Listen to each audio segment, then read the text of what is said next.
Okay.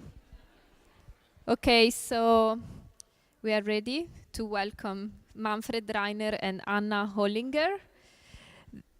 Can you hear me? Yes. So they are member of WochenKlausur.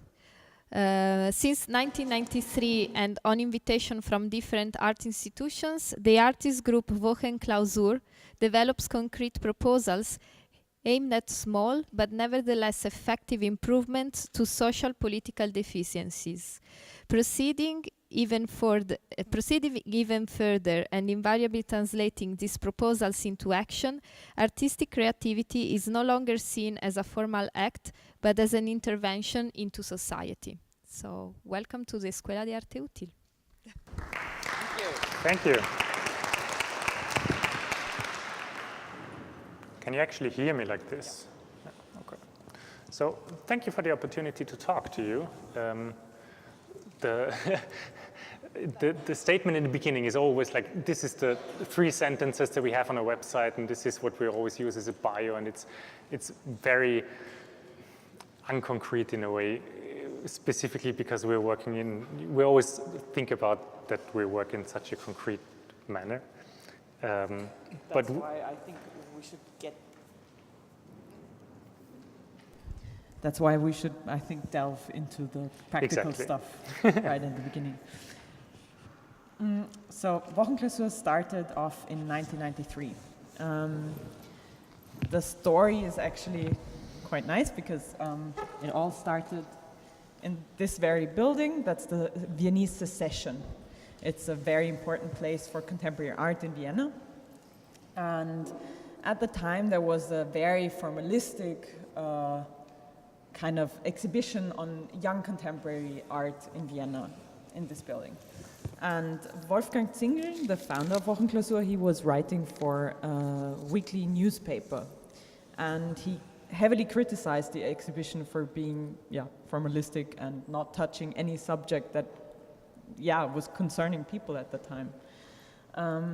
And Secession then made a really interesting move. They said, and I think a very unconventional one that I can't think that today would be possible. Because they just answered, if you know so much better, then please be our guest. Have the space. And they gave him the space for 11 weeks. And he called up 8 of his friends and said, okay, what shall we do now? And WochenKlausur, the name, is a very stupid name if you want to pursue an international art career, I can tell you. It's hard to spell. It's hard to pronounce, even in German. It means going into closure, kind of. It's kind of a term, like Klausur is a term that is used when you're talking about religion a lot, because it means, like being closed off, sort of. And that's important because that's the way that we work. We're kind of, if we're on a project, we work on this project 24/7. And for this 11 weeks, the people that were doing the project, they were only working on this project. So first they did some research, and the Secession is on a square in Vienna. It's like the bad square of Vienna, sort of. It's the Karlsplatz. It's the square where your mom would tell you not to go. There's a lot of homeless people there. There's a lot of drug users.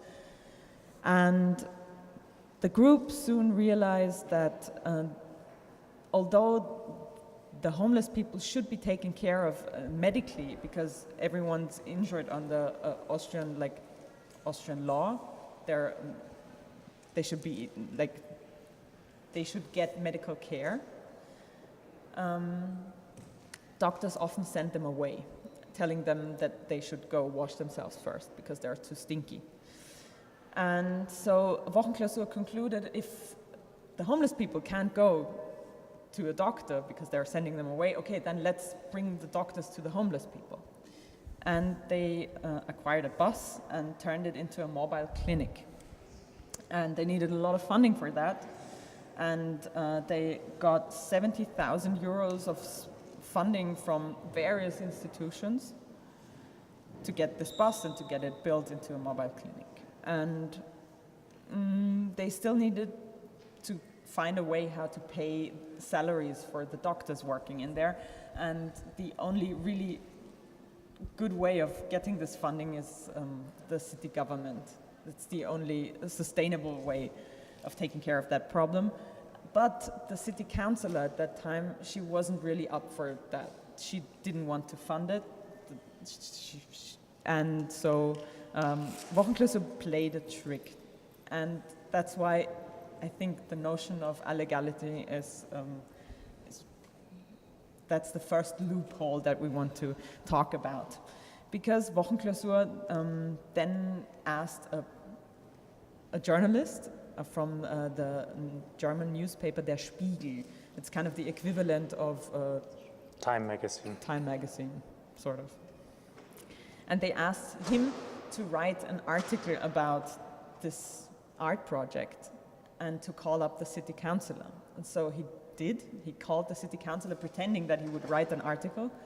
And of course the city councillor, if you're asked, oh yeah, are you funding this art project that is so good and that could be taking care of so many people, you won't be the one that's saying, no, I'm not funding this.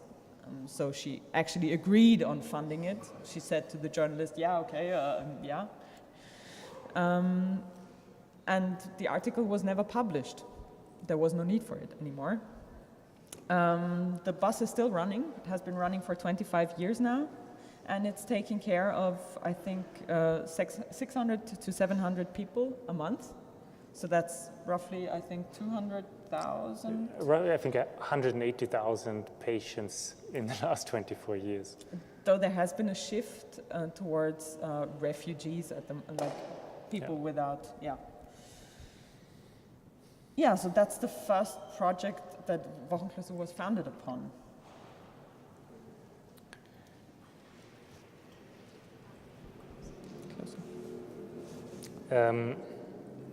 So one of the obvious questions, at least back then, nowadays it has a little bit changed, is the question, why is it art that WochenKlausur does? Because if you look at it, it doesn't really seem like art. There's nothing involved that is from the classical realm of art, no painting, sculptures, nothing even in the new media department or anything. It's just, so the question, why is it art? I think there are a couple of answers, and we're just very quickly going to talk about this. So the technical answer is art has always been decided on, what art is has always been decided on a debate by various actors within the fields of art. So first and foremost, the artists themselves who propose something as art. Then, of course, curators, museums, the institutions that legitimize this claim that it is art. You have also various other players like critics and collectors and stuff. So within this game, it is always the artist who propose something that is art. And if you look at the history of art, it has always been shifting from what is perceived as art and what not. So in that sense, the proposition that was made 25 years ago, that this is art, to some extent, I think, as we can see now, being in this beautiful, huge museum, is actually one that has been legitimized by the institutions. Nevertheless, I think there is at least one other way of looking at it. So, because if you look at art, you look at something that might be just an everyday object, and you might, contemporary art sometimes doesn't even look like something that is specifically art, but you have like a table and a glass of water on it, and it can be art. And if you encounter it in a museum, you look at it differently than you look at the glass of water on the table you have back home. And what you can see, I think, is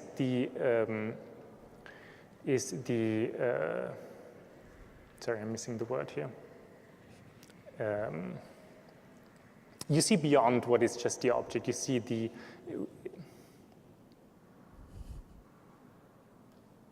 I'm just missing the word here, I'm sorry.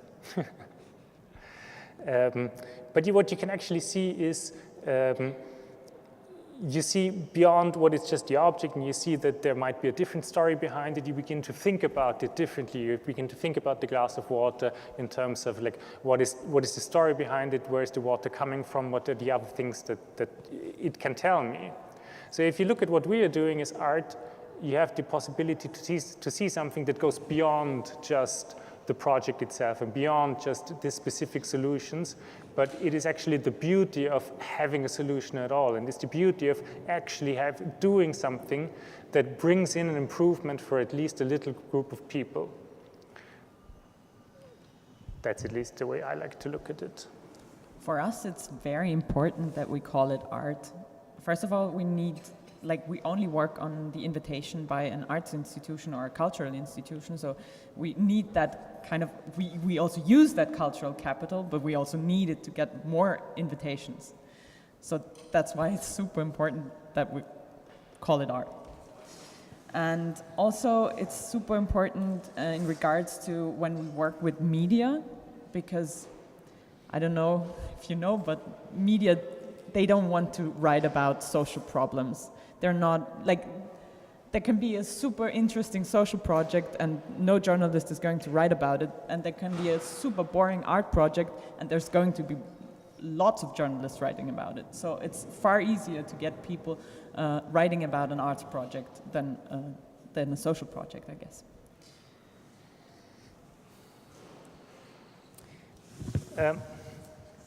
Yeah, please.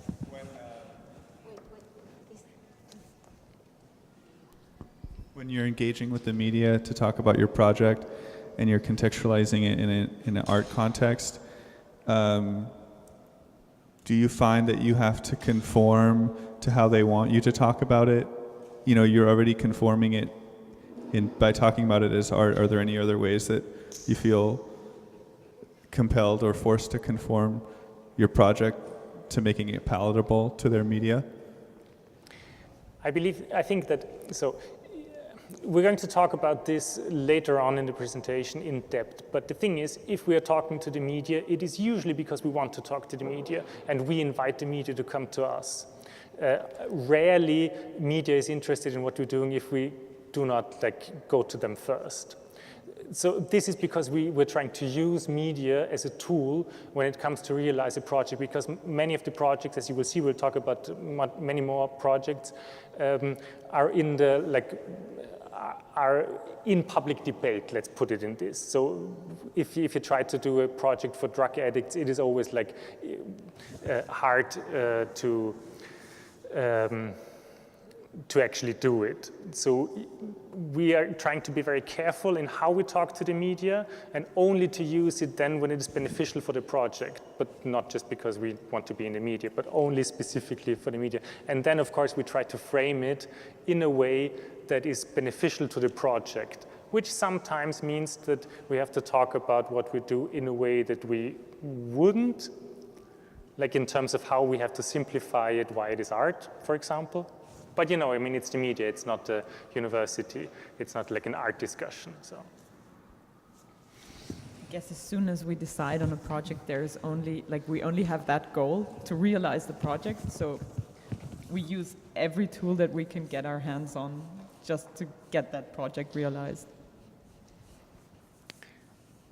Okay, we're going to talk about, I don't know, a couple of projects just so to get a more defined idea of what it is that we're doing. So the second project that the group did, that was in 1994, and it was in Zurich in Switzerland.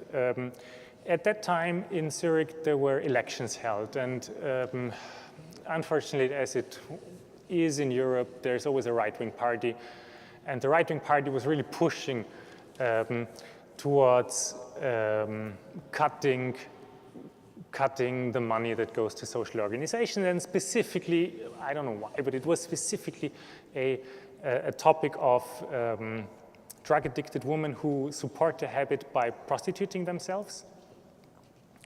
And they are it's the most difficult situation that you can be in. So WochenKlausur decided that they wanted to do something for this specific target group, and because the woman had to work during the night, they couldn't go into the homeless shelters because the homeless shelters were only open during the night. So they had no place to rest, they had no place to sleep, they were homeless, they had to prostitute themselves in order to buy new drugs, unfortunately. So the idea was to have a shelter that is open during the day, only for women, and only for those women who have, like only for these specific women. Of course, it is a controversial topic, and it's not quite easy to actually realize it. And what you need is political support from the city officials, obviously.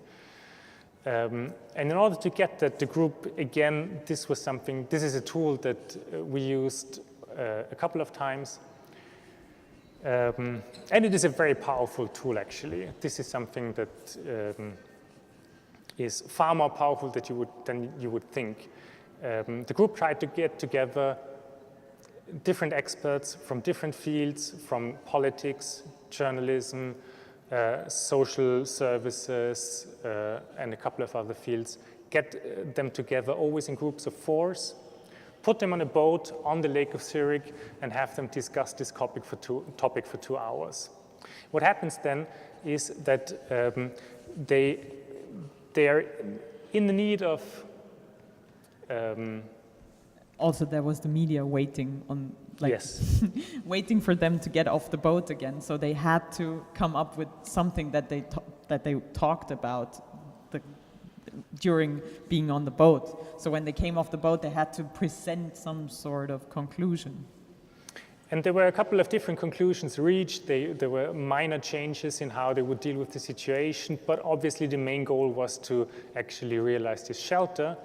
So before and after each boat trip, everybody who participated were asked about by WochenKlausur, by the group, on their thoughts on the shelter. And in the end, due to this strategy, it gained enough political support in order to realize it. So in the meantime, what the group also did was to acquire a house in which the shelter can actually be. They got sponsoring, they renovated the place. Sorry, I don't have a photograph of it. Renovated the place, and in the end, they got the support of the city, of the canton, which is like the smaller state or something within Switzerland, and the national, and from the national level. And the shelter was in use for 6 years until the city of Zurich cut the funding, unfortunately.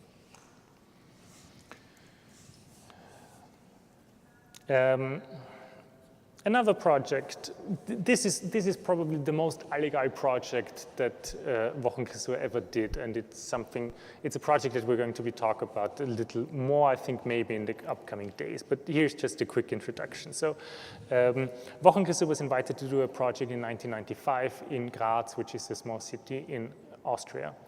At that time, that was at the height of the refugee movement from the war in Yugoslavia, specifically Bosnia, and there were many people from Bosnia, many refugees from Bosnia coming into Austria, which in the decades before had never happened. So it was quite an unusual situation. And if you look at the situation with refugees, as many of you will know from current experiences, one of the major issues for refugees is work. Because only if you work, you can be self-sustainable, you can be actually an individual where you can actually feel that you are independent. But of course, since labor is such a difficult matter, it is often not allowed for refugees to work in the countries that they're in, even if they become legal refugees. So not if they're applying. If they're applying, it might take a year or even more in Europe, at least. I don't know about this situation in the US. During that period, they're not allowed to work. But even back in that days, it was the situation that even once you are a legal refugee in Austria, there were some quotas of how many people would get work permits. And if the quota was full, you wouldn't get any work permit.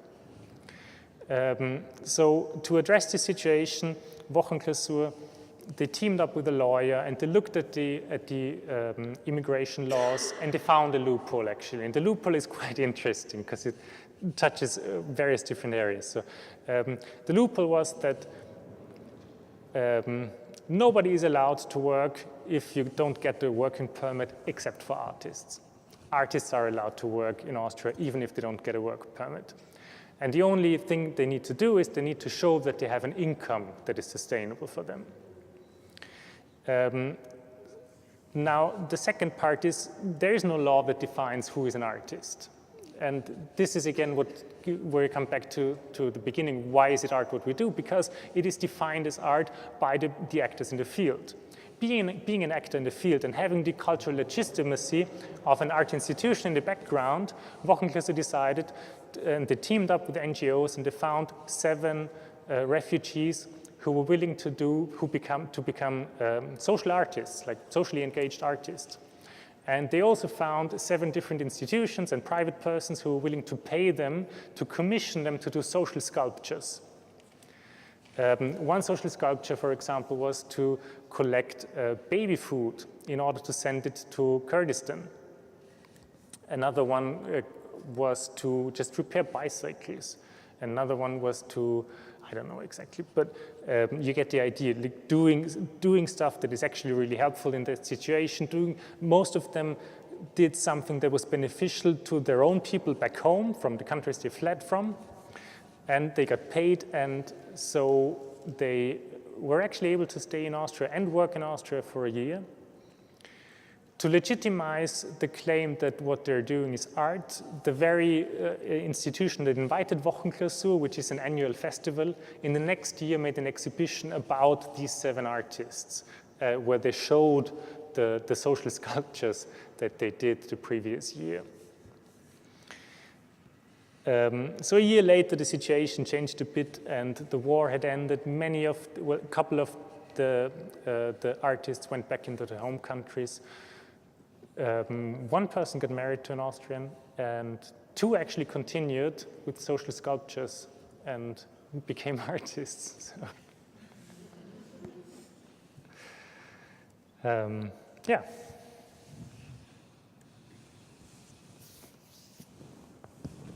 Another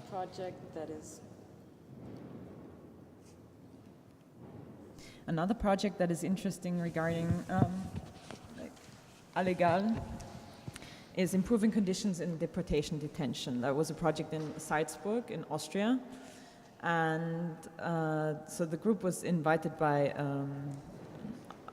arts institution there, and back then in 1996 Salzburg had one of the biggest deportation detention centers in Austria.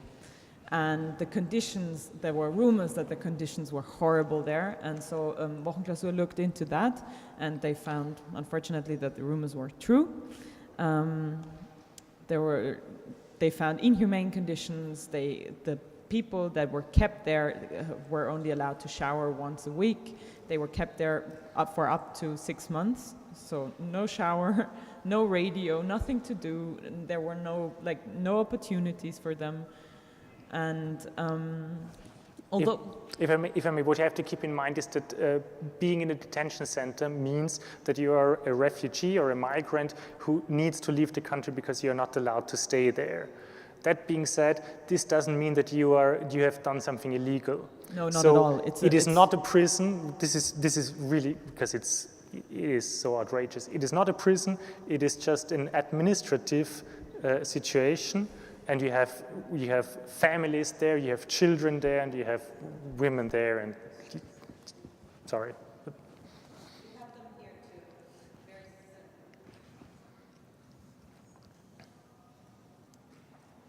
so.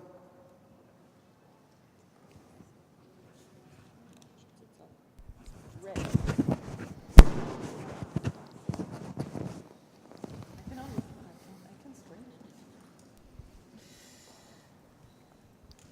So WochenKlausur tried to get the police on board because obviously they needed the police for changing something in the situation, but the police wasn't convinced, And again, WochenKlausur played that sort of trick that they wanted to get groups of people together in this little tiny house and like specifically talk about how can we all get, like, how do we do that? And they set up this house illegally, or illegally? It wasn't so clear. But they built that house on the middle of a town square where it wasn't allowed, and they used it sort of because the media, it was declared to be a public nuisance, and the media wrote about this artist group that was creating a public nuisance, although it's only a little garden house, I'd say. And so there was a lot of media attention drawn to the subject. That media wasn't really interested in talking about the subject before. They weren't interested in covering the story of the refugees being kept in this detention center. And finally, they agreed all on changing the conditions, and so WochenKlausur got funding, and there were like fitness equipment installed, TVs, table soccer, board games, telephones, and there were like consultant people for each and every person in the detention center. There was one person they consult and could talk to. And this actually, it's a project that was continued for 13 years, so quite a long time. In Porto in 2010, WochenKlausur, like Porto is that small city in Portugal, and there are 27,000 students living in Porto. That's roughly 10% of the population of Porto. And there's a very historical, beautiful city center with a lot of old buildings, and a lot of them are vacant. And WochenKlausur concluded, okay, there's a lot of people that are looking for a cheap space to live in, and there's a lot of empty space, so why don't we bring these two groups together? And luckily, the city of Porto is landlord for a lot of these buildings, and so WochenKlausur got the city of Porto to agree on a contract. Like, they set up a model contract and looked for a group of artists, art students. I think they found 10 art students that agreed on living in one of these buildings for, I think, 5 years was the beginning, and renovate this house and live there for free in this 5 years and do like small changes, like, I don't know, taking care of broken windowsills and stuff like that. Not major changes, of course. And like refurbish floors, walls, windows. Yeah, and they actually established a model contract and found these 10 people to live in this house. Is there another picture? No. Oh, okay. We're very bad with documentation. Like, we're the worst, but that's the problem. We're like, when we're in a project, we get carried away a lot. We're only working towards realizing the project so that we forget about our documentation. That's why we don't have photos. That's basically all we have in 25 years of doing work. I'm only going to touch that subject for very short, only because I think it's a good negative example. Some disagree, but in 2012, WochenKlausur went to Olina in Alaska. It's a very small town in rural Alaska, and they're currently debating on whether they shall move from this very small peninsula, because due to erosion it will get washed away in the next couple of years. So, huge problem. And we were actually invited by the Alaska Design Forum to go there, and we stayed there for 2 weeks, which is like a very small amount of time, as you can imagine, to realize anything. Most of our projects were realized in a time span of, I would say, roughly 4 to 11 weeks or 12 weeks, which is a good time span. And like since the 2000s, there's more and more projects that should be realized in a shorter time frame, which is nearly impossible, and which makes our work really, really hard. But of course, it has to do with funding. So the less funding is available by cultural institutions, the shorter the projects get, the less is possible to actually realize.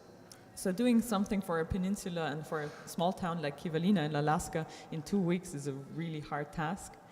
And I have to admit, I was part of the project team, and we got carried away, sort of. Usually we keep things small. That's our kind of recipe for success, is keeping things small, keeping things simple, keeping things sustainable. A small problem you can tackle. You can take care of something that is small. If you want to change the world, that's a huge problem. That's something you might not be able to solve. So that's why we always try to keep our hands off big problems. And I think in the middle of Kivalina, it was so horrible, like the conditions there were so horrible, and it was just like third world country conditions. They have no running water, they use honey buckets the rubbish is all around the town. There's two entities who are fighting with each other. It's just so much that you are like completely overwhelmed. We still managed to pull off a really good project, and there is at least one functioning toilet in the town of Kivalina. But I think it's not my favorite project because it was too big. And there was a zinc mine and a polluted river, which I'm not allowed to say, sorry. It's not polluted, it's not polluted. I actually got a mail by the White House telling me I'm not allowed to say polluted river in any of my emails. I think it's only interesting because, keeping it small and simple is really, it would be our message to all of you. We tried to establish networks. So actually what we did, we were in for 2 weeks, we tried to get as much information as possible about the conditions there, and then we tried to bring this information, like we took a lot of pictures, we tried to write everything down that we learned. I think that's one thing that we do in our research phase, is that we just try to talk to every person available, like everyone. I think we at least talked to 100 people in this town, and there's 300 people living there. So we tried to talk to everyone. And then we tried to find people who could take care of one specific topic, one specific issue. For example, I remembered that I knew somebody in university who, like an architectural group, they were interested in working with toilet systems, and we got them to come up with an idea of how to make a toilet that I don't actually know how to describe it. That the feces then got turned into bricks, sort of, and into material that you could use. A very complicated system, but in the end, like one toilet was installed, for example. And then there was another group, the Architects Without Borders. They rebuilt the town hall, for example. Like small projects that we could give away to other people.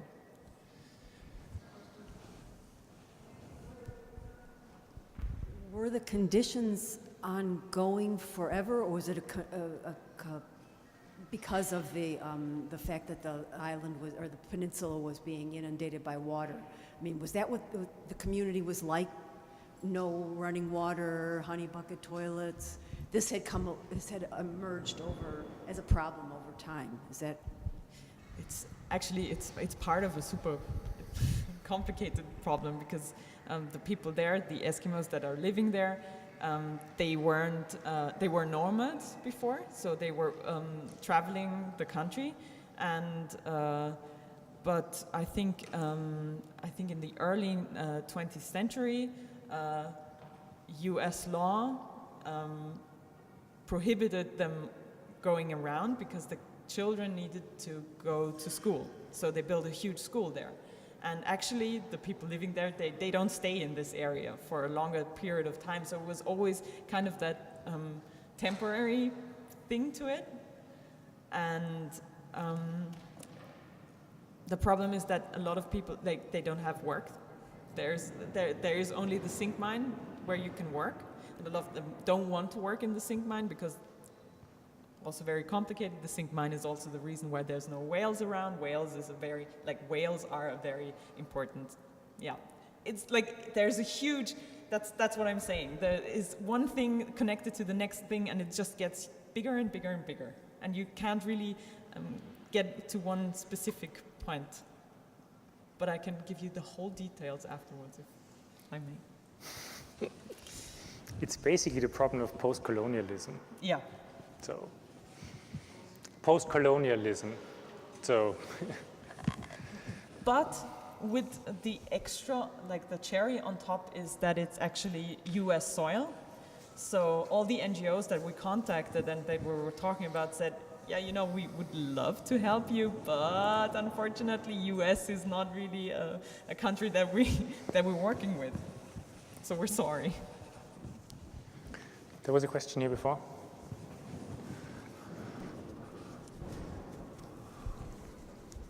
I was just wondering if you know about their current situation, what it is like. I don't know how it is in 2017. I continue to follow after 2012. It was pretty interesting because they also started suing all the big companies. Like there is actually a huge lawsuit that is, I think, still not through. It's called Kivalina versus ExxonMobil. They lost the suit. That was pretty clear in the it was clear that they would lose it, but it's great, and it's actually too.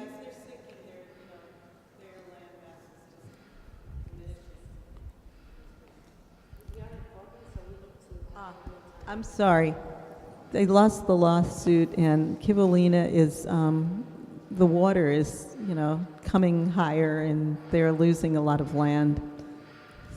But the trouble with the community there is, and that's why I actually wanted to keep it short, is that there is not one community of Kivalina, and there is not one decision.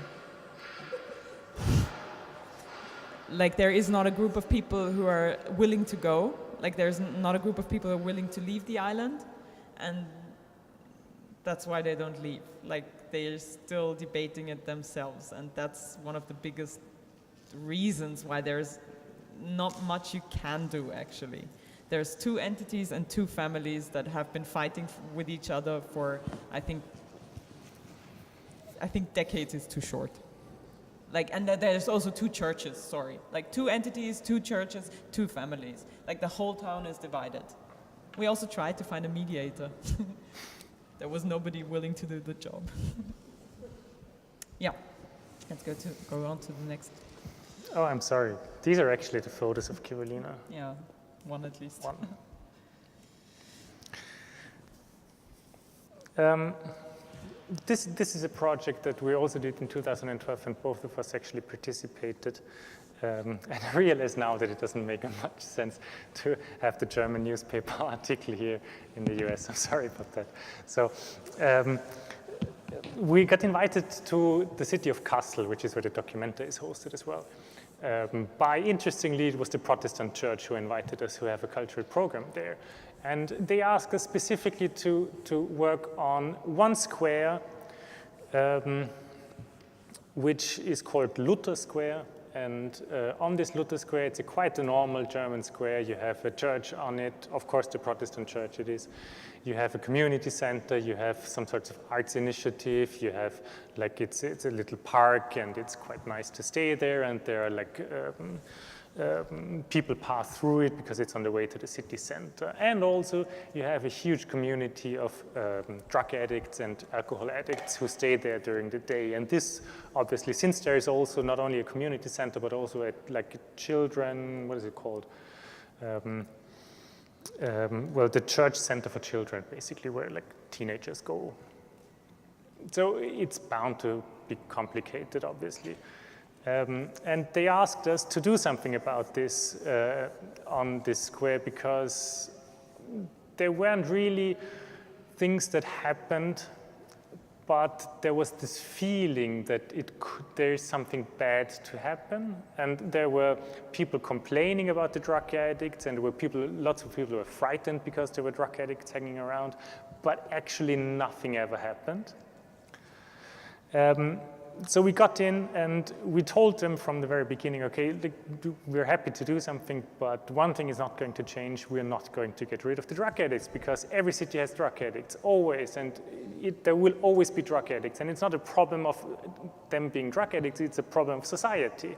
And society has to learn how to deal with drug addicts. So we do not want them to leave, but actually what we want is to have social workers there because social workers work as mediators in between the different conflict parties, and they can work, of course, with the drug addicts on the one hand to get them the help that they needed and to show them to the different institutions that are around that give them help. And on the other hand, also to work with the people around this square in order to diminish their fears. But what was actually quite a novelty situation for us was that usually we work by the invitation of an arts institution. And in this case, the Protestant church invited us and they actually told us what to do. Like they gave us, like we didn't do research and find our own project, but they told us already, we have that problem, take care of it. And I think that's only interesting because, yeah, that was, for us, it was kind of a new, like, okay. And I think that's where it got, that was one of the most political projects in the sense that we had to be very, very careful the whole time. One other thing that is quite crucial information is that the square itself, although being a public square, was actually owned by the church, which means that the city government did not think it was responsible for the square because it's a privately owned square, even though it is used by everybody and regarded by everybody as public space. So they have quarreled, the church and the city government have quarreled for years prior to our project, like who's responsible for the situation. And the city government, to be honest, they were quite happy that the drug addicts have found the square and the city government doesn't have to take care of them because they knew that the church has a hard time in sending away those in need because, I mean, this is what the church does. It's supporting those in need, obviously. So it was a tricky situation. And the first thing that needed to be done was to convince everybody in the church that the plan of the social workers is the right thing. This was hard enough to do. But the even harder part was to get the city government and the church talking again and to get funding for the social workers because you need funding for all of that. And we had, again, we talked to almost everybody. We talked to all the social initiatives. We had them on board and we had experts on board and we talked to the people around them and everybody agreed that it was the best solution possible, but not the church and the city government because they just didn't want to talk to each other. So again, what we did, as we have shown you in a previous project, we set up a little house. This time we painted it pink just to make it different than the others. Also, there was another reason for us to paint it pink because actually the Protestant church was kind of, they wanted the problem to be solved, but apart from that, they also wanted an art project. So they wanted something that they could show off as being art. So that's why there's a pink house, actually. Yeah. It's kind of okay, it's a pink house. And they were really, really fine with that. And again, we invited lots of different experts, different from the city, from the police, from the social workers. We had some combinations, so we hosted talks inside the house for a couple of days. We had some talks that were more of a symbolic level, This is actually one of the highest ranking, to the left is one of the highest ranking members of the Protestant church in Kassel. To the right is a former drug addict, and she's now an activist for drug addiction and, well, against drug addiction, how do you say that? It doesn't matter. So we had them talking in order to lay out the groundwork of what is it actually about. This is actually about a question of humanity. So this was one of the first talks that we held. And then came the more politicized talks. Also, this was one of the talks that was like heavily covered by the media. It's super nice if you get a former drug addict and the highest ranking member of the church to pose on a photo together. And again, as in the previous projects, in the end, what happened was that the church and the city decided then that they're going to finance it together. And since then, it was a bit of a rough start, and it took them another 6 months or so to actually get the social workers there. But since then, there are 2 social workers, and there has never been any problems anymore on the square. And what was before in the yellow press, you had that was the article in the very beginning, that is in German, but this was a normal article saying that drug scene on this square, and the police has to take care of the church goers. So. I also find it interesting that we had like a very, very rough time with, that was one of the times where we had a really hard time with working with the media. There was this newspaper, the HNA, that was constantly talking about our project in a way that didn't really support our cause. That was really hard. There was one headline, like really the headline of the whole newspaper was 30,000 euros for only an idea. Because that was the cost of the project, and they were complaining that it's not that much. And to be fair, I mean, if the city and the church wouldn't have called that much, they wouldn't have needed us, and they wouldn't have needed to spend that much money on an arts project. They could have just decided on their own that this is a good idea and that they would do it civilized together, but they couldn't. So I think it was a good investment. That's another thing. I think we're never the first to think of a solution. We always try to get to like best practice examples, and we just implement them. Yeah. Okay, but on a more theoretical level, this is how we actually conduct every project that we're doing. This is kind of our methodology. It always starts out, as we have mentioned before, with an invitation by an arts institution. This used to be very, very relevant when the group started. It is still relevant, but not as much, because it is more and more accepted that art can be useful and art can be socially engaged and art can look differently than what you can see in museums and so on. You mean the art aspect of the institution? Yes, the art aspect of the institution. But it is still quite important. It gives you different leverage, I would say, when you go into a situation and you knock on the door of the mayor of a city and you say, hey, we've been invited by this and this big museum in your town in order to get rid of this problem. It gives you a different standing. It gives you the infrastructure, which is super important. You need a good office. You need to have Wi-Fi. You need to have... You actually printer. You always need a printer. You always need a printer. And you always need a person that you can be... nagging, like we're the one group that is constantly calling up people, trying to ask them for something. Like we always need something. And may it only be information about the specific structure of the city government or whom to call within the arts department of the government to stuff like that. So that's why an invitation is super important. Also, I think the amount of time that goes into writing applications and looking for grants and money, that's something that fortunately we don't have to do. So we only do 2 projects maybe a year, but they are funded, and yeah. So once we get an invitation, usually, well, more and more in the recent years, the institutions that invite us have a vague idea of what they want us to do, or at least they have a topic. For example, there are more and more initiatives that somehow want us to work within the, whatever it means, urban strategies or whatever. So, and you have, of course, you have topics like this. Question? Oh yeah, sorry. We don't have a microphone. My microphone?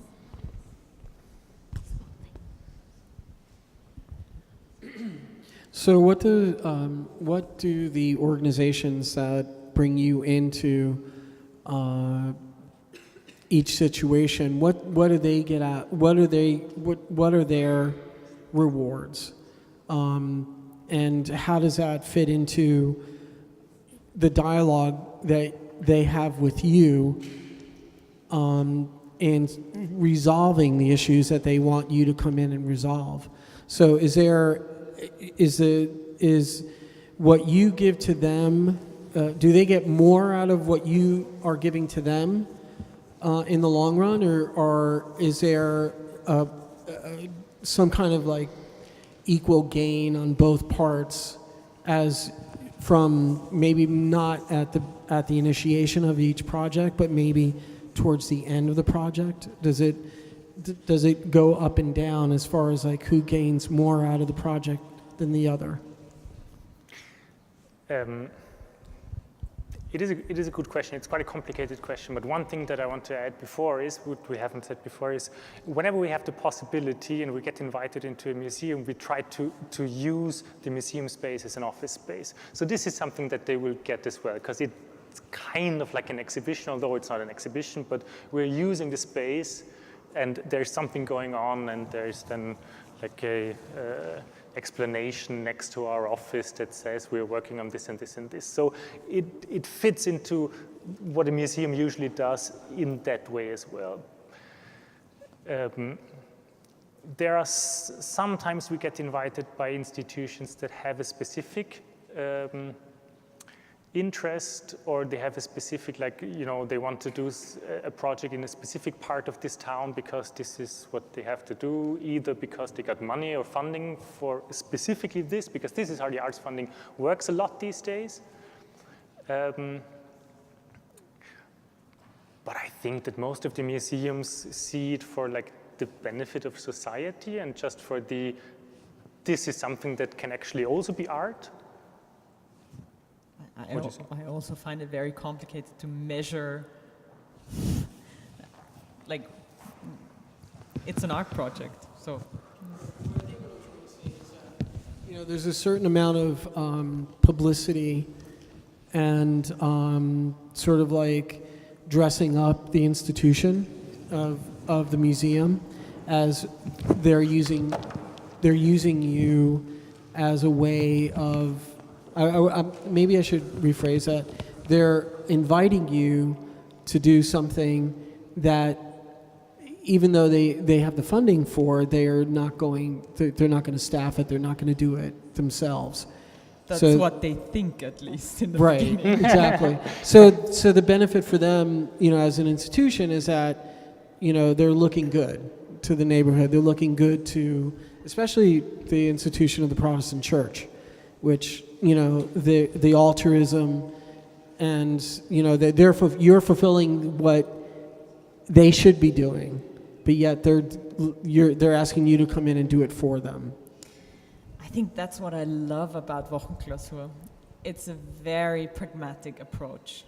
It's like, I think it's the ultimate pragmatic approach. It's like, okay, I have a problem, I want to solve it, I will try everything to solve it. I don't care. Like, I really don't care what they think. I really don't care that they're kind of like, that we are kind of their jewelry. I really don't care. Like, I only want to get that problem fixed. So I take whatever they give me, and I take even more. And on the plus side, I mean, these are all cultural institutions. How bad can they be? They're not like mega corporations. They're not Coca-Cola or ExxonMobil or anything. They're just like museums. Of course, they get good publicity out of it. But they only get good publicity out of it if we are content with the project. So it's a win-win situation. I guess I would also call up Coca-Cola and ExxonMobil if I like, if I can get something out of them that I need. That's very pragmatic. I know, and there's a lot to criticize also, but that's just the WochenKlausur framework. Yeah. Kind of. It does seem remarkably pragmatic. That way, there's a kind of like reactionariness to it. It doesn't seem like the group sort of like seeks out things. It starts with invitation, you research, respond, and so I guess my question is about just like long-term responsibility to a thing. It seems like the van with doctors was almost like subsumed into like a public service, and went on for quite a long time. But like they still end, and they seem very project based, and I just want to hear about how you deal with things in the long term, and like how it will Kivalina be returned to or readdressed, or like people are still working on Kivalina, but I guess that's something that we didn't stress so far, that we usually try to find an institution that takes care of our project after we leave, because we know we're only around for such a short amount of time, and we know that being back in Vienna, we all need to do something for a living. We're not, like, none of the group are working for WochenKlausur only. So we return to our jobs, and we know that it's hard to keep up with all the projects. And that's why we usually find organizations that either take care of the funding, that are taking care of the organizational part of the project. And of course, it sometimes happens that these institutions, after a while, I don't know, some of them get taken over and people decide to not fund the project, like in Salzburg, for example. That just happens. And we then do not go there back again and try to, because that would be another project. But we're also very pragmatic in that sense. But apart from that, we try to make it as sustainable as possible. And so we always have in mind that we want to keep it up for at least 10 years. That's the goal, I guess, as long as possible.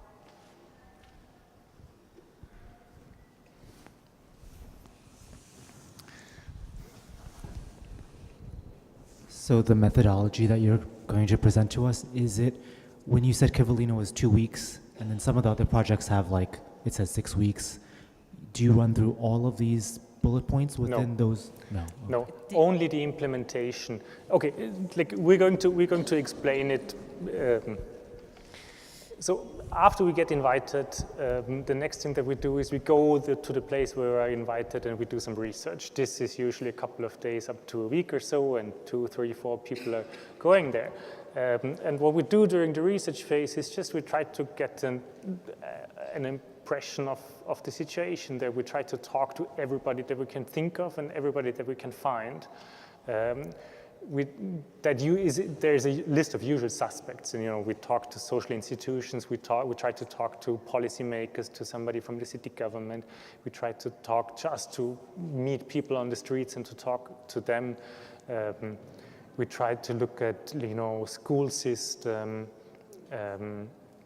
even different companies. If a company is like specific for a region, we go to this company, and so on and so on. And we try to keep the talks, like these conversations, we try to keep them as open as possible. So we try to not address a certain topic, but rather ask them what they're doing and how's it going. I don't know, like to keep it as general as possible, because people tend to not want to answer questions about problems in their specific hometown. The worst question you can ask is, can you think of any problems here? Because you will never get the right answer, never. People will always say something like, we need more children's playgrounds. Yeah. There's a lot of children's playgrounds. So during this research phase, we usually get a pretty good idea on various fields that we could work on. This might be the situation of refugees in a specific town, or the situation of homeless people in a specific town. And once we have an idea in mind of where we could actually do a project, or with whom, or to whose benefit, we can do a project, then we go in a second time and try to look at it from this perspective of what is actually the problem here? Because defining the problem is a really hard task. If you look at something, you might say something is a problem, but if you look harder, you will find that this is not actually the problem, but the problem is something very specific, way down deep. And the deeper you get into it, the more concrete it gets, and the smaller it also gets. And this is actually where you can actually start to do something. So this definition of the problem is a crucial step in order to think of a solution, because only if you have the problem defined in the right way, you can find a solution. Because if it's the wrong problem, the solution won't work. So the next thing is to find a solution. This usually works, like, WochenKlausur is an artist group of, I think, 70 people. 70 we stopped counting. Like, 70 people have worked with WochenKlausur over the last 25 years. There's a core group. There's always been a core group. I would say the core group is 4 members at the moment, or maybe 5. It's a very small core group. And so what we do when we have defined a problem and are in the step of finding a solution, we meet up, at least the core group. And then we debate about both, like the definition of the problem and the solution. And we discuss it a lot. Although I have to say we're not, like, when I say a lot, this means like maybe an afternoon. And then it's good. Like, when we, like, there can be a lot of discussions.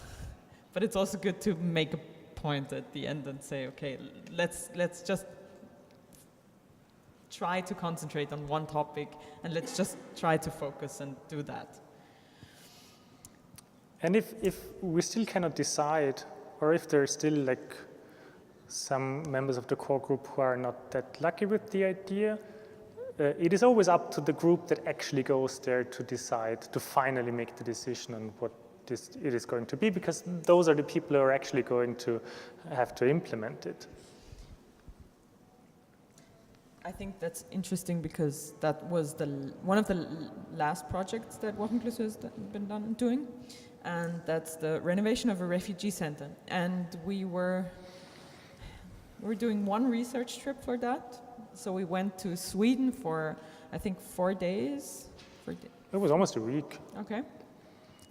And we were invited there to go there and to have a look around. And it was really interesting because I don't know if you heard, but the Swedish social system is amazing. It's like, it's incredible. It's like, this is a very, very, very small town in the middle of Sweden. It's basically where IKEA comes from. There's nothing around except forests and a few moose. But they have, like, in their small town of, I think, 5,000 inhabitants, they have not only a swimming pool, an ice rink, they have a huge library. Like, they put Viennese public library, like, to shame. It's like, it's amazing. And they have translation systems where you can call up like an interpreter to interpret whatever the government is talking about into their specific, like, mother tongue. It's incredible, and everything's for free. They have a youth center which is equipped both in terms of video production and audio production as a professional studio. They have a bowling alley in the downstairs of the youth center. Everything is for free. Thanks to the socialist system. I'm only saying. Incredible. So we had a really, really hard time figuring out a problem. We were running around and we were like, oh my God, this is the one place in Europe where we're not needed. There's nothing. Like, really, for, I think, 4 days, we were kind of like really lost. It was hard.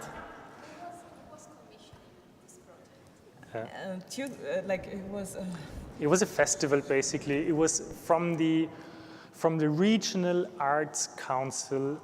They initiated a festival in order to bring contemporary art, again, socialist system. They wanted to bring contemporary art into the small towns of Sweden.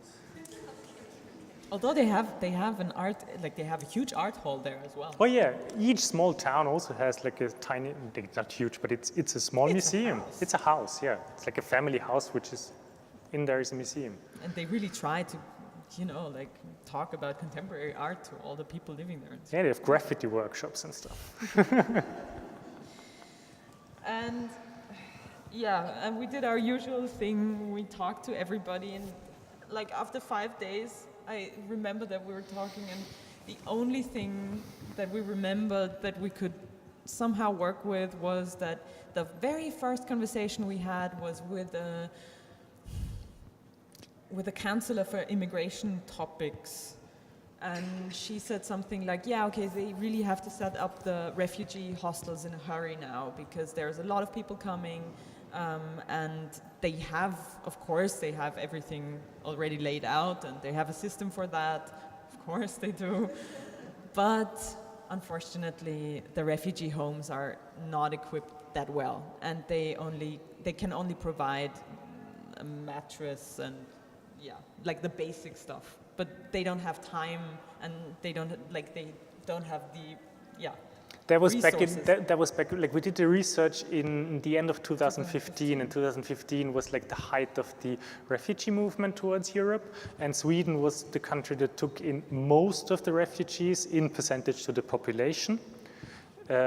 So they really did an incredible job in taking in the refugees, and they have a very smart system of distributing the refugees over the whole country, only like small. They don't put them into centers of thousands, but they try to keep the numbers small in order to for integration to work better, obviously.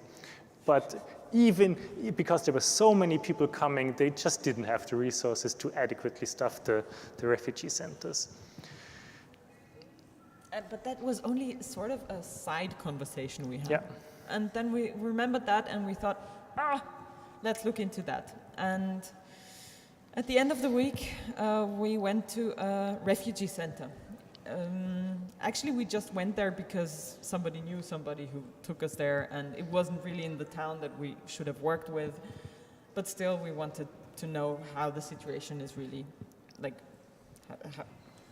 what are they really facing? Yeah, we wanted to experience the refugee center, basically. Yeah. And we had a look at that house, and it was not in its best shape, I'd say. It used to be a hotel.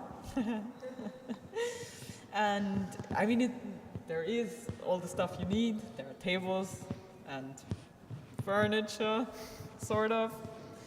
But it's still like they said it's like a German restaurant. I have to agree. It looks like a German restaurant. And everything was worn down, and it was really, not looking nice and comfortable. And at the same time, we realized that actually there has been a decline in people, people living in this very area.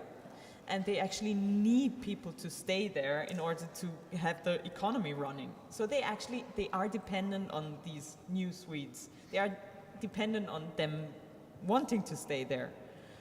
So we figured, okay, and at the same time, people that are living in these refugee centers, they don't have anything to do. They can't work, as we talked about before. They have no permit to work. Most of them are still not able to learn Swedish, because you're only allowed to learn Swedish after you have your interview, and you don't have your in Europe, at least you don't have your interview at the moment very soon, because when you get to Europe and you're classified as a refugee, you maybe wait for 1 year, maybe 2 years to get your first interview, and then you have to look if you can even stay there.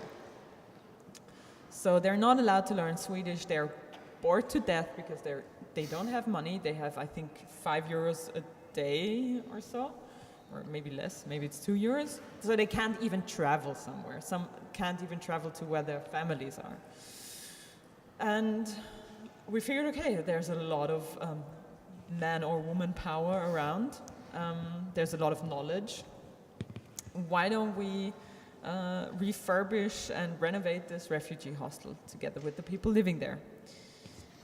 And that's what we did.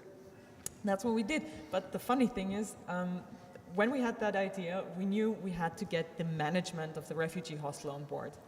And we were back in Vienna, and we thought, okay, we need to call them up. We need to tell them that that's our project. We need to get them, we need them to agree on this project. We need them to say, yeah, okay, it's fine. You can come and you can remodel our refugee center for free. For free, with a lot of people working and doing stuff that we can't really control. So there's a lot of trust also you need to gain. So we wrote a really, really nice email, like the nicest email you can think of, being like, we want to help so much, blah, blah, blah, blah, blah, da, da, da. We sent that email. We didn't hear back from the management. And we were like, oh no.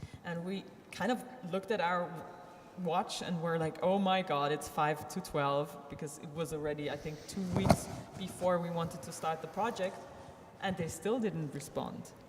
And we were getting nervous, and Manfred called up the management, he found some sort of telephone number. Yeah, the curators helped us to find the telephone number, and we called them up. And actually, the manager of the hotel, she's a brilliant lady, and she's a brilliant manager of a refugee center. But when she got the email, she just thought that it was spam. She just thought it's too good to be true. She thought it was a Nigerian uncle, that's how she put it. Do you want to have some money from them? Yeah. But she agreed, of course, she agreed that we were able to do that. And it was interesting to see that many of there were 80 people living there. Many of them were men, 80% of them or so were men. Weren't there? I'm not sure. We just didn't meet the women around. It was really hard to talk to them. And there was a huge culture gap, I'd say. Anytime I was grabbing the drilling machine, somebody told me to let it be, because I'm a woman. I can't hold a drilling machine. I can't work with a drilling. I can tell you, I can. And it was kind of hard to fight that fight every day for 4 weeks. But it was also very rewarding and interesting, and we had a lot of discussions on the topic. I still remember Manfred telling one guy, it's not that you lose if you give power to women. You don't lose power. You have twice as much power. And he was like, yeah, I know. I have to erase my whole brain, and I have to reset my brain. That is actually pretty hard to hear, but. But okay, coming back to what we did there, we wanted to renovate the shared spaces first, because those were the most worn down, and those were the ones that they needed the most, because they had the rooms with the bed, but they basically spent the whole day in these living rooms.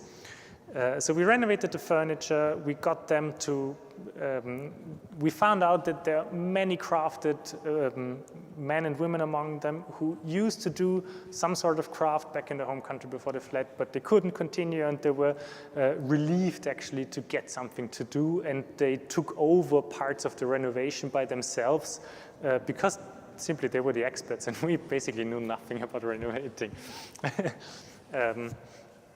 We got the carpenter who redid all the chairs, what was it called? Cushions, like the cushions of the chairs.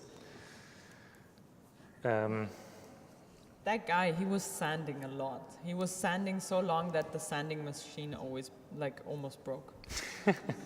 He was very devoted. Mm-hmm. And what was interesting is that the area around is used by a lot of, there are a lot of companies that are in the area, and so we called up, we tried different strategies. In the first week, we were so desperate, we didn't know how we could get people on board, because the Swedes are very closed off. They're very polite people, but they're not very open. So actually, one of the first things that we did was we knocked on people's doors. That wasn't helpful. We really tried in the beginning, because we thought, maybe each household has one bucket of spare white paint, and we can all throw them together, and then we have hundreds of liters of white paint. Yeah, that didn't work out. So we then addressed companies around, and we asked them for funding. And there was a lot of funding that was actually just material that they couldn't use anymore or didn't use anymore. And we got a lot of things that, for example, pallets. We got a lot of pallets because there were a lot of lumber companies. And people started building furniture out of these pallets and building a small tea garden outside. And it's actually one of the spaces I think that is used most, because in summer only. Swedish winter is quite hard.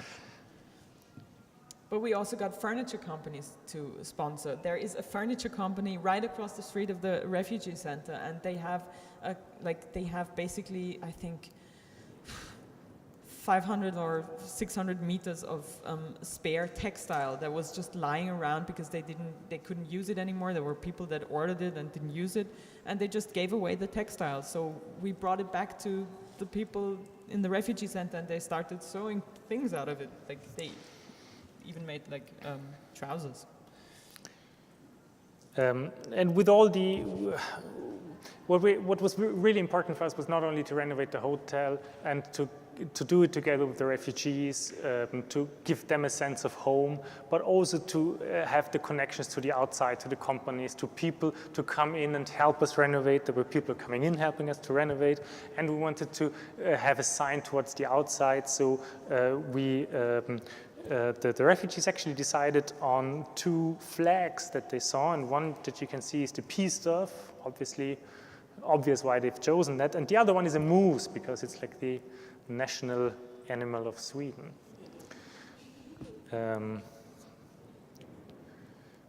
So in the end, I think it was quite interesting to see, because it was not a project like other ones where you have like an institution in the end that takes over a certain thing that keeps on going. It was more this process of while we were being there, but we tried to set up, and we set up actually collaborations with this local school for school classes to go there. We set up collaborations with different companies in order for them to continue to give materials to the refugees so that they have something to do.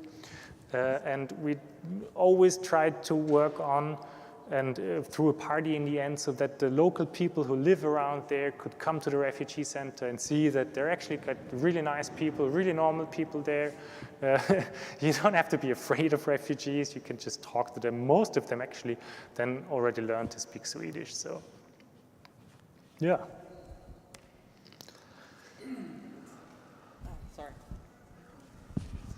I'm amazed about how did you get through the different languages when you first started? Because I'm sure that when you got there, it was like, how do we, So I'm just curious how you started the conversation and were able to communicate your ideas to so many different languages. We actually had one woman in our group, she could speak Turkish, and this was a huge advantage of ours, because a lot of these people that are coming from the area, like Afghanistan, Iraq, they had to travel to Turkey. Some of them even have to work in Turkey. So a lot of them know Turkish, and a lot of them or similar languages. And she also speaks a little Arabic, that helped a lot. And we just talked with hand and feet, and we had one Swedish translator. That's maybe something that is also interesting, that we usually try to have one person of the group. Like, we like our outsider perspective. We usually come to a place where we don't know the people. That also works to our advantage, because nobody knows us, and we have a clearer view on what the problem is. But we usually try to have one person of the group be an insider. And in this case, we had a Swedish translator as well. And some of the people speak a couple of words in Swedish, some speak a couple of words in English. 2 or 3 actually spoke quite good English as well. So some of them functioned as our translators was a lot of as translating. well. And sometimes it's not really hard to, like, communicating how to paint the wall and to paint it in white, and it was really simple.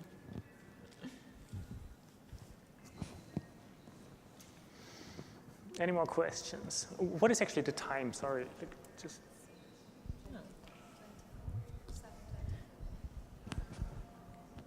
I'm wondering with the projects where you had the house or the boat where you got people to have these conversations, like sometimes people don't want to have these conversations. So how did you actually get them there? That's a very good question. So if you want to get, if you want to get high-ranking politicians to participate, it is always helpful to have the media around and to tell them that the media is, or even better if you already had an article writing about this, that this project takes place. Because then they fear that the next article will be, this politician does not want to be part of this solution. This on the one hand. On the other hand, if you get many experts on board, the more people you get to agree to take part in it, the more people will start to agree on it. But what is always helpful if you want to have more politicians is you start with the highest one, you tell the highest one that his opponent, whomever that may be, has already said yes. Doesn't matter if you actually said yes. That politician will say yes, and then you call up the opponent and say, hey, the other one already said yes. If you got the ruling party, the oppositional parties will still come on board as well. And then it's only a matter of logistics, basically.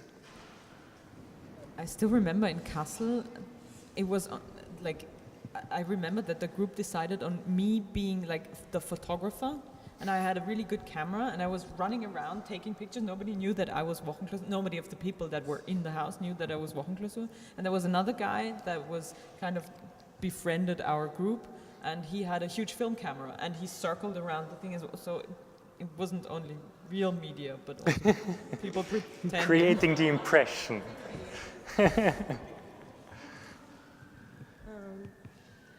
Actually, I got curious. You mentioned about kind of like a women issue that happened in Sweden, like they didn't allow you to get drill, and also the refugees cannot work for 1 or 2 years or cannot even learn Swedish. And I was wondering, did you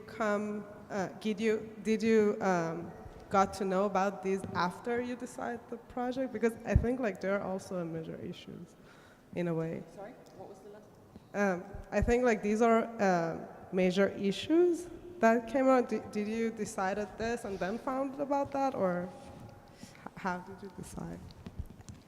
As I said, keep it small, keep it simple.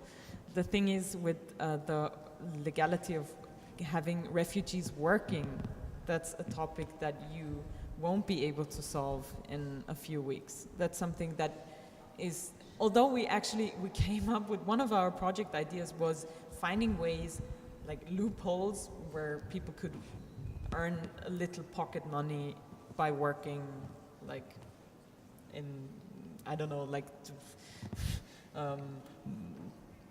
what did we, like doing some work in the gardens of somebody and getting like pocket money for that. But we always concluded that since we have no legal basis for that to do, we cannot control it, and it's always a very high risk for the refugees. Will they get paid? If they don't get paid, what happens then? Because there is no legal background. What happens if somebody checks that, and so on and so forth? That we decided this is something that is out of our hands, that we cannot do. I like the ethics question before. That's something like I would say is unethical if I promise somebody to, I don't know, like that's the point where I say, okay, they really want to work. I can't promise them that I can give them work. That's not something I want to touch. And with the women, that's something we didn't know. Like, it wasn't a big trouble. It was only kind of, it was kind of an interesting act of, you know, like growing together, sort of. It was like, okay, testing the boundaries. Everyone was kind of testing the boundaries of what is possible. Am I allowed to drill a hole? Yeah, I am. But I actually think this is a topic that you can't really address differently, because this is what it is. It is interaction between humans, and I think it changed a lot in the mindsets of the macho guys there. That you said, no, I can do this, and you will not take my drill away from me. This is what you have to do, and I wouldn't know a different solution for that problem other than like living it differently. And also, I mean, all of them, all the time, they're extremely respectful. So they have like they come from a different background and they're not used to it, but they were never impolite in taking away the drill. They always wanted to treat women like queens or something. That's what they always said. Despite women don't want to be treated that way necessarily, or not by them at least, but you know. So in a way, I think this project, for this specific group of people that we worked with, also did that. It did exactly that.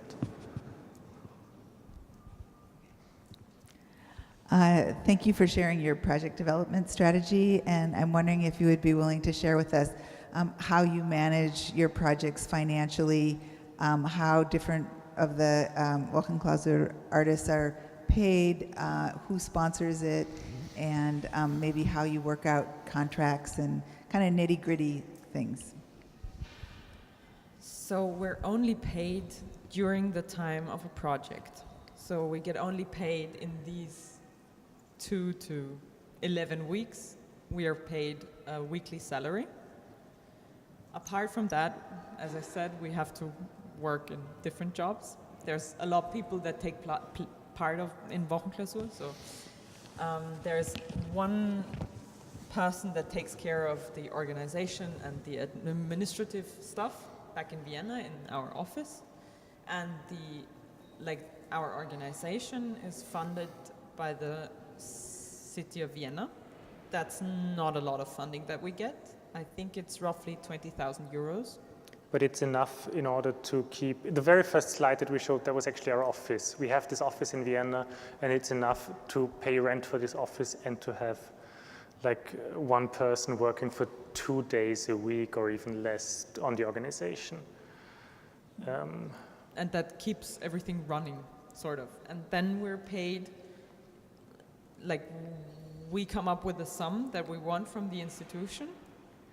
And in this sum is not only the salaries for the artists participating, but also there is a little project money that we need. Like to for this buy project, a garden house. for example, we didn't use any of the project money. Like we were so keen on not spending, I don't know why, but we didn't spend any of the project money. We got 20,000 euros of funding roughly, but we didn't spend the project money. And because the rest of the project money that we don't spend is then it goes back into the into the organization of WochenKlausur. So that helps a little. And also we have talks like this where we get invited. That usually pays a little bit.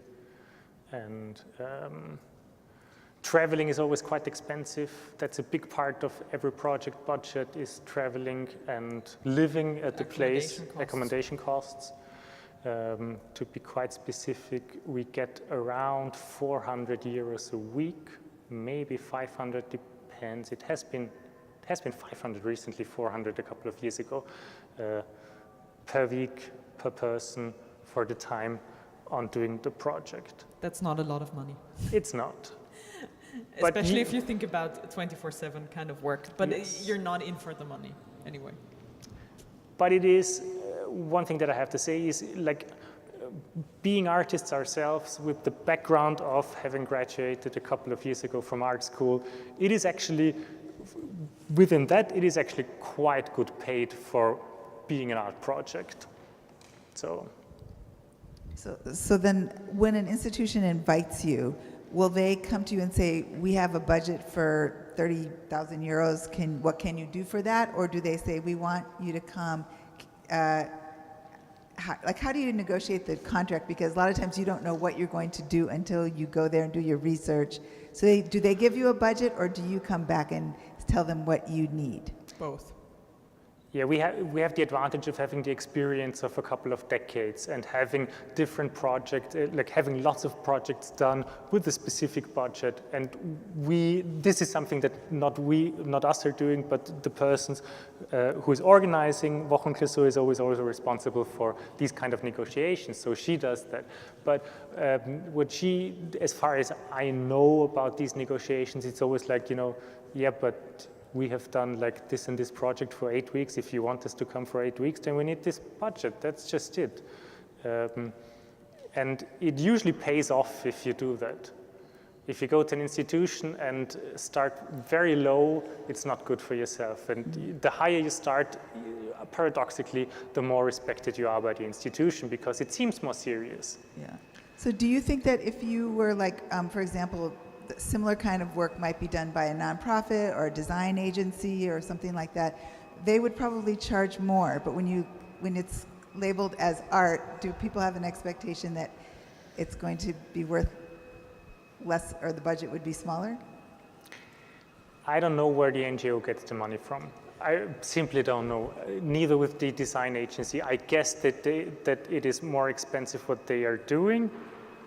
I also find it very hard to throw figures around because I think it's really hard that there is a huge difference between the salaries in America and the salaries in Europe. Yes, true. And, what's Kaufkraft?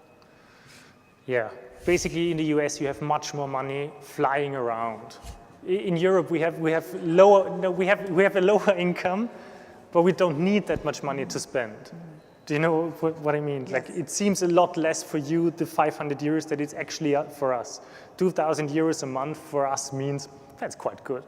It's like our rents are really low in comparison. Yes. Yeah. So you get a very nice flat in Vienna for 400 euros. Right, but that wasn't quite what I was. That wasn't quite what I was asking. It's just when you the kind of work that you're doing, if it was done by a nonprofit or a design agency, the budgets would be higher probably than. Yeah, but they get different funding. So they wouldn't get arts funding anyway. Mm-hmm. They get NGO funding. I don't know where it comes from, but it's not from the arts. So it's,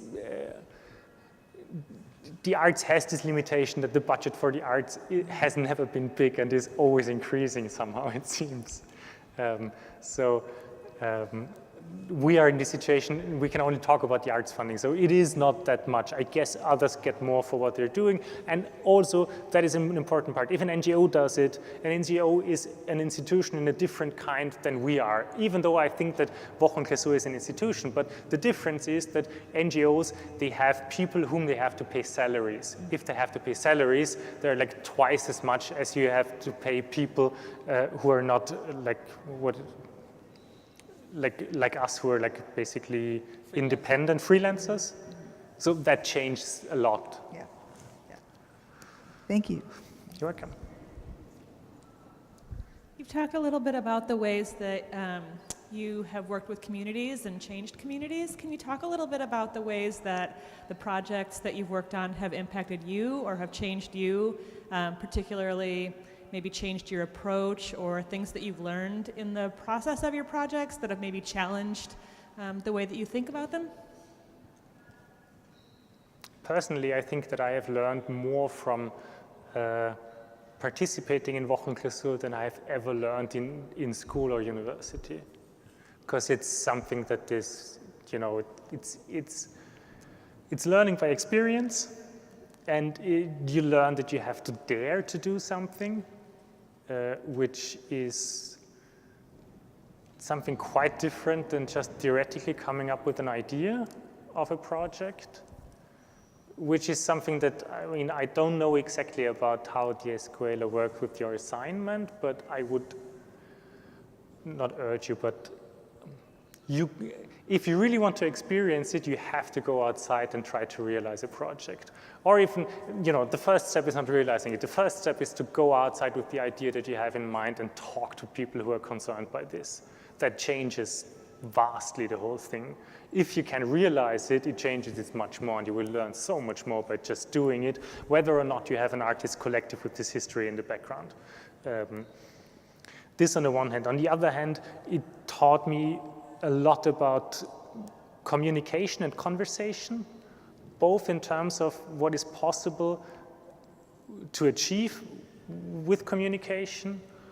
Also about the power structure of conversation, because it is very often, I mean, all the project means that we have an agenda that we want to push, and we have a solution that we want to push, and we are convinced that it is the best solution possible.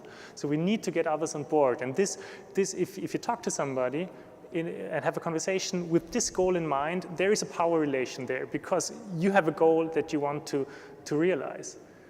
And to understand how you can actually perform in a conversation in order to get what you want is quite interesting. And if you're not doing it for, selfish reasons, it's even better.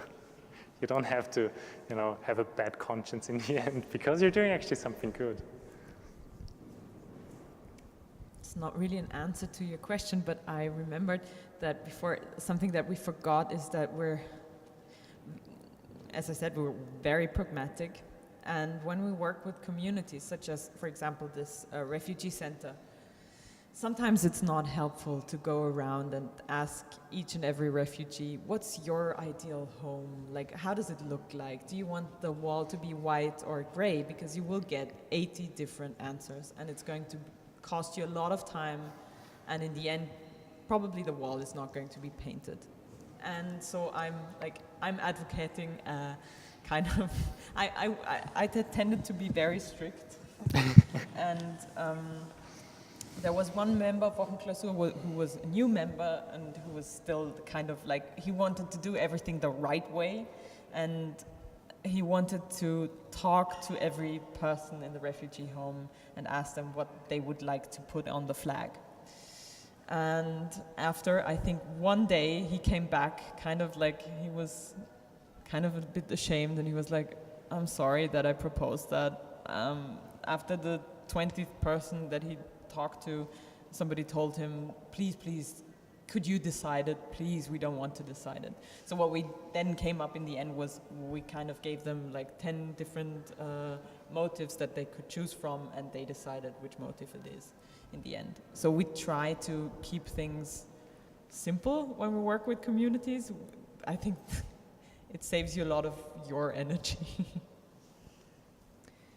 I'm really impressed by your longevity. I remember finding your book, I don't know when it came out, maybe in the early 2000s, and that you're still surviving is remarkable, because collectives don't usually last quite that long. I'm curious whether you have suggestions for those of us who are part of collectives about what has helped sustain you over the years, and also whether there are other collectives that have been inspired by you in Europe. How many have come to you for advice about how to sustain themselves?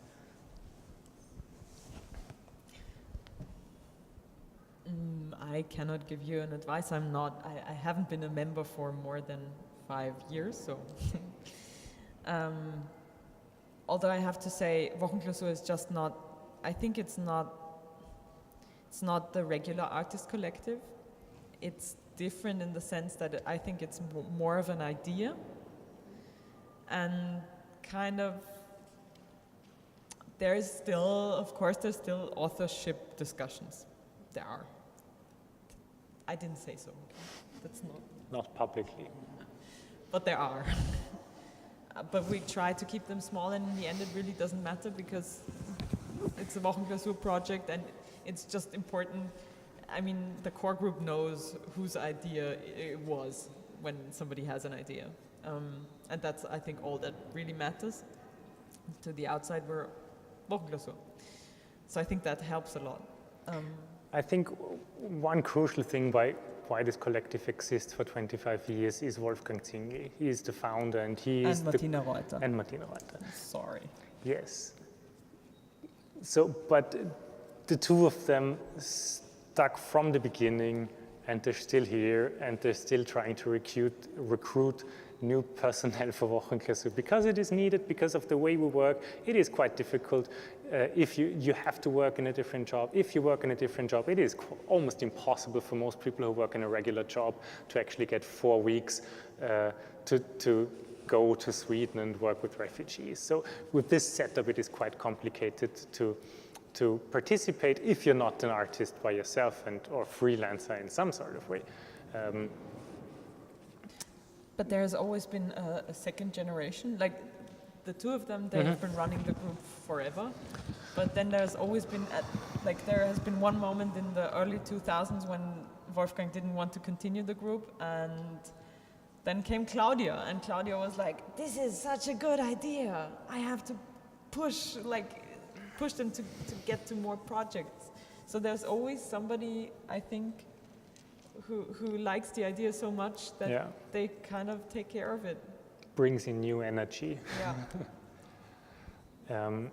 And I think for that, you always, I think that's the good part about Wolfgang and Martina, that they also let people, I mean, if they force themselves into the structure, they let them have their place there. I think you have to be very generous also about that. Yeah, but I want to go back to the point that you said before. I think this is crucial. WochenKlausur is, even though it is fixed to specific persons, it is not. It is an idea, and it is, if you are going to be part of WochenKlausur, then you're not part as, I'm not part as Manfred the artist, I'm just part as WochenKlausur. So to give that up and to work in that setting is something that is very strange within the arts, because the art field is, the usual way it works is on like marketing, basically. So you are, as a person, you are selling yourself basically within the arts, and you have to give that up. So there's no personal fame to be gained. Nobody will remember our name in connection to WochenKlausur, but that's not what it is. So if you have a collective, I don't know how other artists' collective work, but the one thing why it works for WochenKlausur, I think, is because it is such a concrete idea and such a clear concept. This is WochenKlausur and nothing else is WochenKlausur. And if you stick to these rules, it also means that WochenKlausur it's like a dinosaur. It doesn't really move. The concept doesn't really change, which is a pity in some sort of way, because we have tried to, we started over the last couple of years, we started discussions whether it is still relevant to have the invitation of an art institution in the beginning, or since the possibilities of funding have changed over the last years as well, maybe it might be a good idea to look for funding from ourselves, so self-initiated projects. This is something that is up for debate now, but it is a very slow process to actually change that, because it frightens the whole structure. Obviously, because it frightens it needs to be rediscussed and redefined. What is WochenKlausur and how does WochenKlausur work? As for the second question, I really want to answer that. There is one collective that we really adore, and I didn't know that. I think they do brilliant work. They told us when we met them that they were actually really inspired by WochenKlausur. They started only very shortly after WochenKlausur, so they are already running from 20 years or something. They're called Toro Lab. They're actually based in Tijuana. They do amazing work there, differently than WochenKlausur insofar as they are long-term engaged within their community, where they're based on, and they try to improve the quality of life in Tijuana, and they've done a marvelous job, so you have to look them up. All right. There is a project in the archive. Toro Lab. Toro Lab. Like the bull and the lab.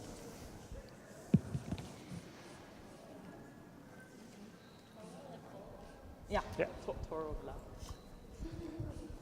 Lab. They also have a really bad media they don't have I think they don't have a good internet.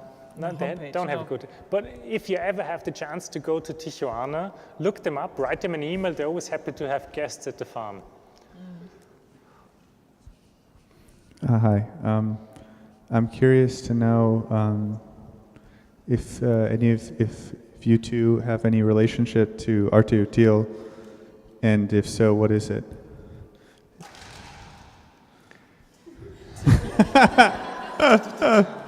So a relationship in the sense of like, you know, you have an opinion about it, or you have any,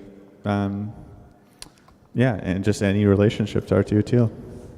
the concept of ARTE ÚTIL is, let's say, WochenKlausur is older than the concept of ARTE ÚTIL.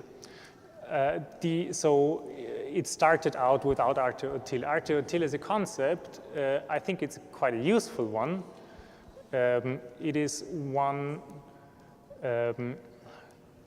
that is, what I like about ARTE ÚTIL is, you know, within the fields of social arts, there are many discussions and many different scholars trying to define the concept and trying to define, should we call it social art or socially engaged art or whatever. These are all questions that are not necessarily relevant for us, but of course we know that they exist because it's like people who write about the work that we do. But what I like about the ARTE ÚTIL is it comes from the same background that we are coming from. It comes from a very practical background. It doesn't come from the scholar background from the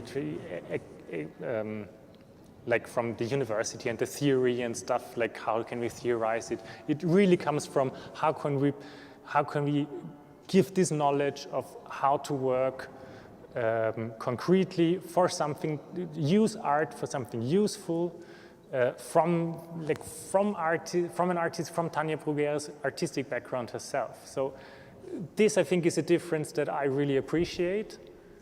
And over the last years, there have been ties between WochenKlausur and Tania Bruguera, both practically and theoretical, so that, you know, like, been to the same conferences. Of course, there's like a history of conversation going on in between. And since ARTE ÚTIL is around, we have been a happy participant of every event that we get invited to, because I think it's a great framework. It's something that needs to be, you know, supported.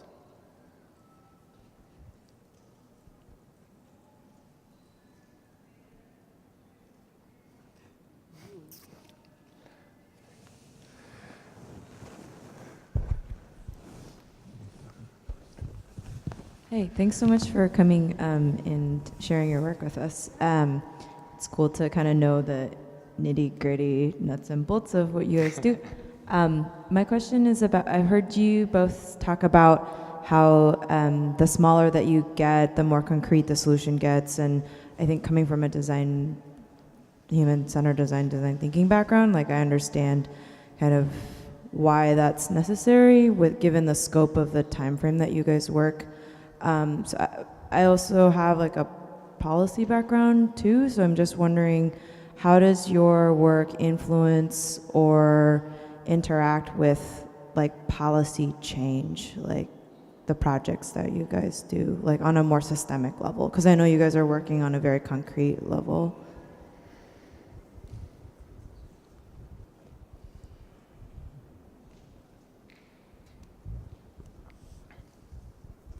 I don't know if I understand the question, but I try to answer it anyway.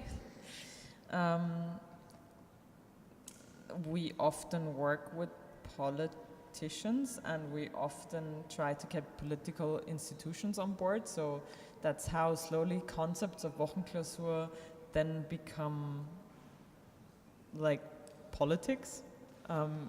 There's like, I'm always amazed how many institutions became institutionalized, like how many of the institutions that we founded, for example, I don't know, I mean, we often work with political framework, and because that's also one possible long-term funding solution for us. It is really hard to measure what you're asking. It is really hard to measure how much impact do we have on the policy level. This is something, you know, we know that from the specific projects, for example, the project in Kassel, we've had a really good relationship with the assistant of the mayor. And the assistant of the mayor, he actually wanted to become part of WochenKlausur. We told him, like we've been to Kassel before, and afterwards we went to Alaska, and he really wanted to come to Alaska as well. He really wanted, and he sincerely meant it. So I hope that had some impact there. And what we experience a lot is that when we work with politicians and we work within this framework, that simply by doing that, it changes something, because it shows a level on engagement that politicians usually don't see. Not in that sense. I mean, of course, you have the usual political framework. You have like from activist, protest, experts, politics. You have all that, but you never have like outsider in a perspective like that also try to present it as entertaining as we try to do it. So this is always something where, if it works, if the politician actually is on our side, let's put it like this, then I think there is something that at least for a moment has this possibility of, okay, it's fun that something different can happen. And I think a very obvious answer to your question would be that the founder of the group, Wolfgang Zinger, he started off as being a journalist and a philosopher, and he has the same artistic background as we have. He is a stage designer, and he then became, I think in 2005 it has to be, so 10 years after he founded, roughly 10 years after he founded WochenKlausur, he was asked by the Green Party to be member of parliament, and he then joined the Green Party. So he actually has a political background, and he has been member of the Green Party for He's been member of the parliament for 15 years now. Which is super helpful sometimes, because not only does he know how to talk to politicians, he has that political kind of, he also has ties, of course, and there's relationships, and he can, for example, I remember in Kassel, he then called up a member of the Green Party in Kassel, and you can always do the politician thing. Yeah. You got lots of background stories because of these ties.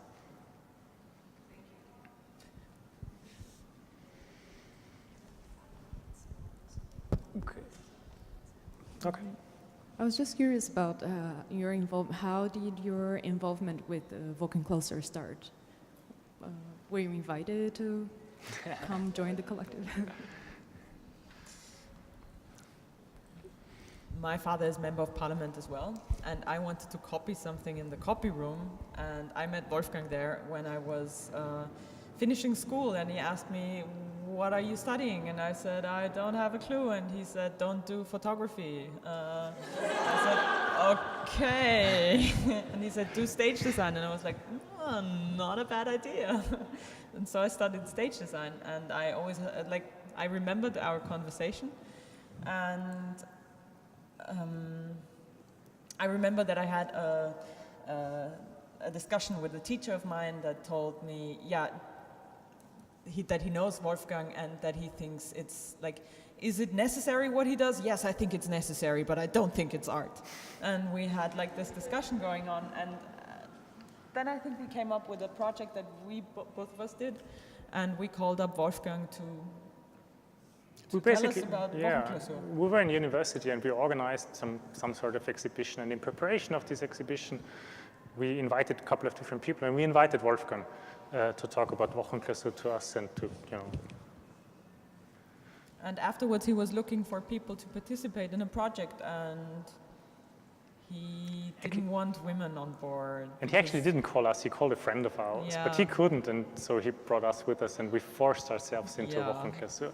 And we're going to take it over now. Just kidding. But the good thing is, we need people. If there's somebody willing to work for WochenKlausur, please call us. Please, please, please, we need a lot of people. We're always, we always have a problem in finding people that are willing to work, because it's really hard work. Time consuming, and you need to be flexible and stuff. Also, we usually tell people to please copy everything they can take from our work. Like, as it is an idea, and as we're not, like, others had these ideas that we were talking about before, feel free to take whatever you want. Feel free to ask us anything. We have no copyright on any solution, so just take whatever. Maybe the last 2 questions. I have a specific thing I'd like to steal. You mentioned the student housing. There was a contract that was designed. That was a long time ago, and you might not still have that contract, which is fine. But I'd be interested in any recent contracts or contracts that are easily at hand that document your working process. Because I'm writing contracts all the time and always trying to make them more awesome and more accurate to the work that I do. I am actually quite sure that the contract somewhere exists in the office in Vienna, because we have like an archive of everything that we do. We're not good in documentation in regard to photographs, but we keep every piece of information that we have. It's somewhere. So we can ask, and you can give us your email address, and we're happy to send it to you. Of course.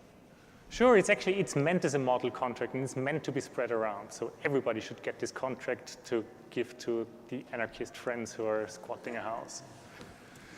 I also sort of have a technical question. Sorry, guys. Thank you so much for coming. Really awesome to hear about your work.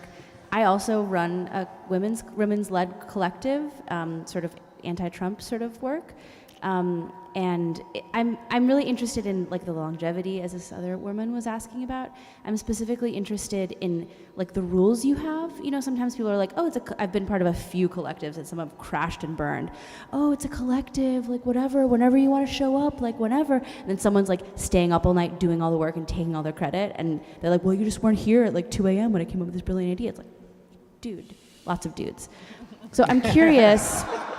I'm really curious how you implement like rules and norms and meetings, and like how you, like what do you mean when you like say you like worked yourself into force yourself into the collective? Like who says you're in or out? And I'm just curious about those group dynamics because they can often really kill collaborations. Thank you. Hard question to answer short. I think in the framework, like during a project, it's super easy. Everyone has to be on board. That's what we try to check in advance. That was specifically easy in the last project because that was actually the project that we were leading. We always have kind of a project leader. That makes things a lot easier. I know it sounds rubbish, but it's just very helpful. And so in the last project, we could actually decide who we bring on board with. And I worked in so many groups before, and I have so much experience that I immediately kind of know who I can work with and also who has this kind of a similar work ethic. And I think that's necessary. One of the really important rules that we have for doing a project is once we're on the project, there's nothing else except the project, which is a harsh rule, but it means that it's simply no time to do work on the side. It's no time to do like your homework for university. There's no time to do graphic design because as I have like a job and doing graphic design from your computer. That's not going to work. It's like you have to be, it's a really demanding situation because everybody is in the same room, or not necessarily in the same room, but working together like from breakfast till the beer after dinner. And you're constantly talking about work. There's nothing else. So, and if you have this framework, then this is the one rule and everything else is quite easy then. And as for forcing yourself into a group, I think as long as there are no rules that are stated otherwise. It's all legal. Yeah.